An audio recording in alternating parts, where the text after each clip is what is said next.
E aí, pessoal?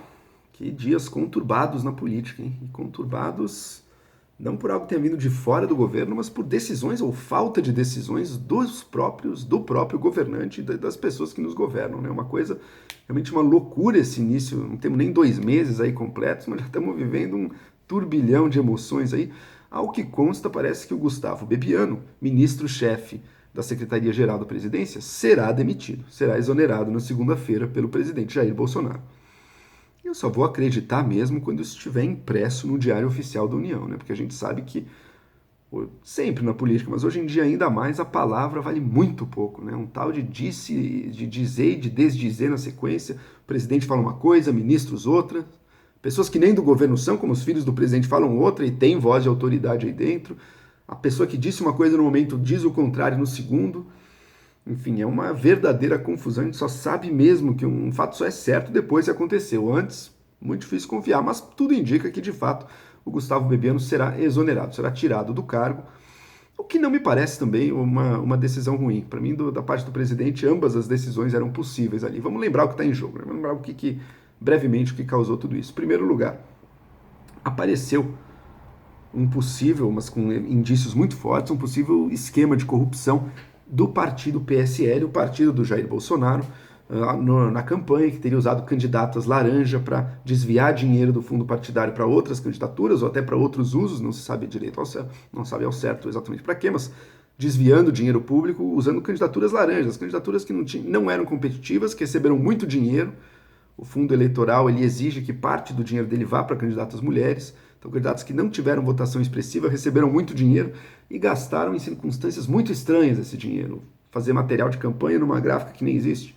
Então tá toda a cara aí de ter corrupção nesse meio. E 2 ministros do Bolsonaro estão diretamente ligados a isso. Um deles, o Gustavo Bebiano, e o outro, o Marcelo Álvaro, do Turismo, tem sido menos falado, embora tenha surgido primeiro com ele aí até o possível problema.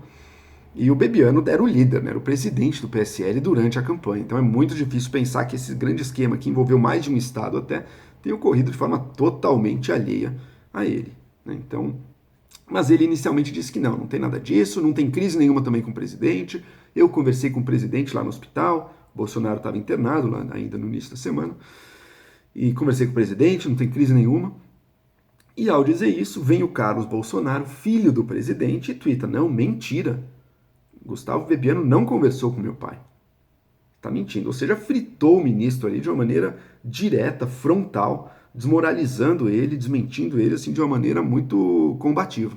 Não é de hoje que o Carlos e o Bebiano têm problemas. Lá na campanha também sempre havia uma disputa dos dois por espaço ali, tentando dar um pouco a voz do que seria a chapa, fazer articulação política, conversar com a mídia, e o Carlos sempre muito contrário ao Bebiano, e parece que agora levou indubitavelmente a melhor, né?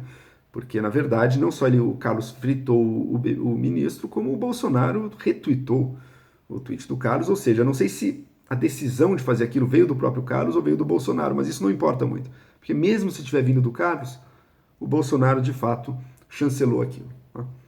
Mas mesmo assim a gente passou dias, não disse, não disse, e o Bebiano negando, e dizendo que ia ficar e não vai sair do cargo de jeito nenhum até que seja demitido, e o Carlos pressionando para ser tirado, uma coisa muito ruim e que produziu uma imensa má vontade, brigas dentro do governo, outras pessoas do governo foram desmoralizadas, como o ministro da Casa Civil, Onyx Lorenzoni, que na sexta-feira tinha conversado com o Bebiano e parecia que o Bebiano ia ficar, e era isso que o Onyx tinha dito.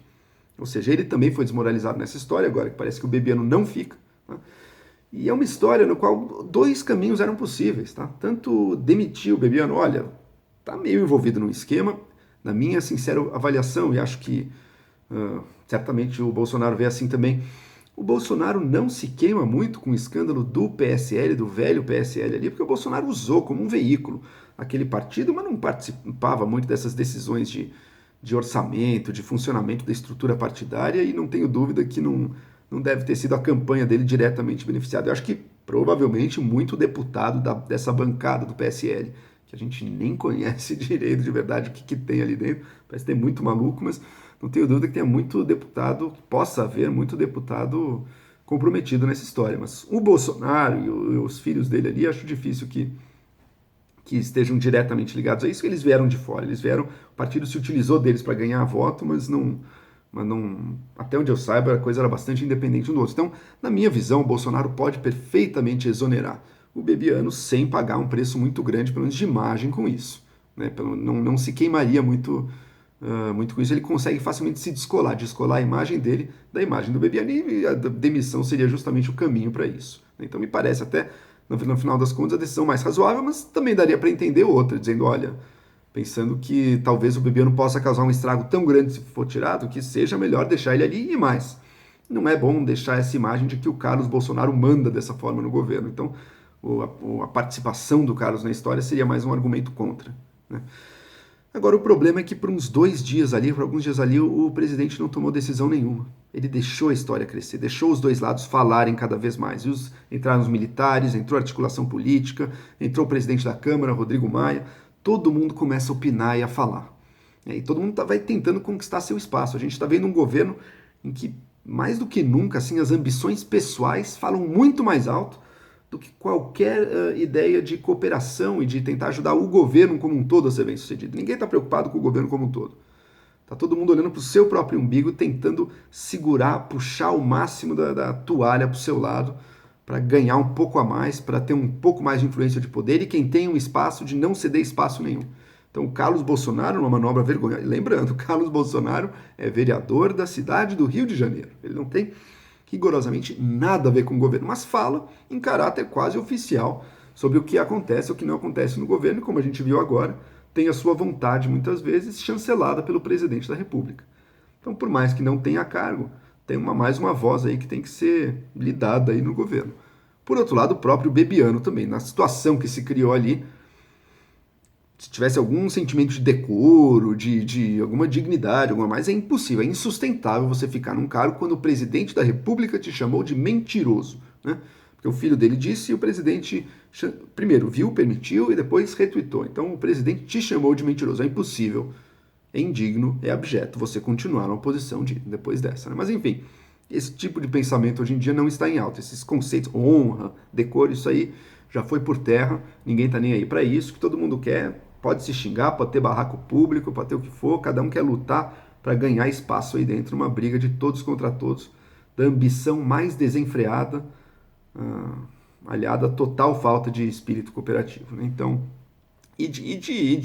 sei lá, qualquer outra virtude que a gente possa imaginar. A gente está assistindo essa corrida desesperada pelo poder aí. Então, e se criou uma situação na qual o Bolsonaro não decidiu. Ambos os caminhos até eram possíveis.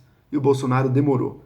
E ao invés de agir de uma maneira direta, como um verdadeiro líder que toma uma decisão, olha, Bebiano, você não continua, tchau, você está envolvido num negócio estranho aí, não sei se culpado ou não, mas infelizmente não dá para continuar. Segue em frente, pensa outra pessoa. Isso seria um caminho possível. Ao invés de fazer isso, esticou, demorou, permitiu que o filho agisse dessa maneira tão indireta aí, esticando as confabulações, esticando pessoas tomando partido dos dois lados, alguns ministros indo para um lado, outros para o outro, sendo que apenas gerou irritação, apenas gerou descrença e desmoralização do governo. Muitas pessoas que votaram e apoiaram e ainda apoiam o governo Bolsonaro não gostaram de ver essa história toda. As pessoas mais sensatas, inclusive. Né? E pode ter certeza que todos os ministros aí saíram com um sabor péssimo na boca, porque tem certeza agora de que não é só que eles têm que ter uma boa relação com o presidente, demonstrar trabalho ou nada disso. É que se de alguma maneira eles entrarem em conflito com o projeto de poder, ou com o ego, ou com a vaidade dos filhos do presidente, que a cadeira deles está em risco também. Isso é péssimo para a estabilidade do governo. Pode ter certeza que a ala militar, que no fundo tem sido a ala mais séria, mais responsável, e não vê isso com bons olhos de forma alguma. O general Mourão, que felizmente não pode ser demitido, de acordo com o bel prazer do presidente, muito menos dos filhos. O general Mourão já vem dizendo, olha, se fosse para o Carlos ter algum cargo aqui, o presidente teria dado o cargo para ele, não fez. Mas pode ter certeza que isso demonstra algo muito ruim, isso indica algo muito ruim sobre o atual governo. Uma incapacidade do pai, muitas vezes, de tomar o papel de presidente, de líder, e permitir, portanto, que os filhos o utilizem, o usem dessa maneira. Né? Enfim, tirou boa vontade. O governo tem sido mestre em deteriorar a boa vontade que diversos atores podem ter com eles. Jornalistas, até jornalistas de direita que viram, olha o absurdo dessa história, foram queimados aí pela patotinha ultra-bolsonarista, mas muita gente que apoia o governo também achou uma palhaçada, ministros não gostaram, a liderança do Congresso também não achou bom, não sabemos que efeito isso terá na própria bancada do PSL ali, a história toda nos deixou com um sabor amargo na boca, um sabor ruim para um governo que precisa viabilizar suas medidas, entre elas uma que eu considero importantíssima, que é a reforma da Previdência, mas o governo vai querer muitas outras medidas também. Então não vejo como isso tenha sido de forma alguma positiva para o governo, nem para a imagem do governo, exceto para aqueles que já são fanaticamente pró-Bolsonaro. Mas esse o Bolsonaro não precisa pegar bem na imagem desses, esse já tem a imagem mais positiva possível. Seja lá o que se o Bolsonaro chegasse demitindo de uma vez só, esses aí também eu ia achar ótimo e brilhante e maravilhoso. E eu também teria achado bom, porque é assim que um líder se comporta, né? Toma uma decisão, não deixa que os outros cresçam para depois tentar de uma forma indireta e meio se posicionando sem tentar ferir esse ou aquele. Assim não dá.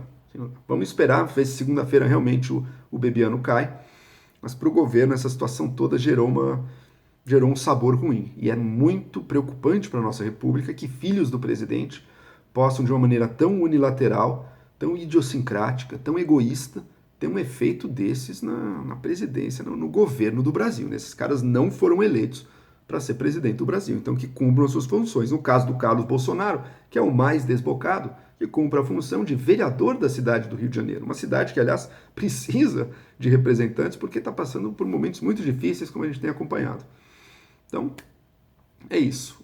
Infelizmente, o Bolsonaro, que chega com uma ideia de força, de um governo forte e atuante, quando teve essa oportunidade agora, demonstrou, foi fraqueza. Espero que isso mude para decisões futuras. Um governo fraco não é do interesse de ninguém, exceto de quem queira tomar o lugar dele, é claro, mas hoje em dia não tem oposição. Não sei se vocês repararam, não existe oposição no Brasil, está tudo tão desarticulado, tão perdido, que existe basicamente uma velha política sem ideologia e uma política de direita, meio nova, meio velha, que está aí querendo tratorar todo mundo. É esse, tá dado. Uma oposição mais à esquerda ou de outros grupos, isso aí está totalmente fora de qualquer existência real, efeito real. O que existe é o próprio governo se sabotando, criando crises, pegando crises reais e aumentando, gerando conflito, gerando má vontade e deteriorando o seu próprio capital político. Espero que isso não continue, porque não é do interesse do Brasil que o governo se destrua e não faz nem 2 meses, nem 2 meses de governo.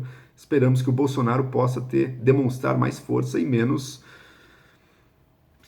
disposição, culpa, sei lá qual é a relação psicológica dele com os filhos, aí menos necessidade de satisfazer os mimos e os caprichos do filhinho que chegou chorando e querendo chupeta. Né? Então é isso, bom. Dessa vez eu lembrei, eu sempre esqueço disso, mas olha, se gostam das discussões aqui, se acham que a gente gostam da minha contribuição aqui nos vídeos, não se esqueçam de curtir e de seguir o meu canal. Não sei se repararam, passamos dos 50 mil inscritos, eu estou muito feliz com isso. Esse canal aqui é uma janela ótima para debates e para construir visões e na minha tentativa de trazer algo um pouco minimamente ponderado aí para o debate público. Então é isso, se gostam, se estão curtindo, curtam o vídeo, se inscrevam no canal e é isso. Vamos seguir debatendo. Esta semana que passou eu notei que eu só tive um vídeo, mas vamos aí para 2 vídeos por semana. Em breve estamos de volta.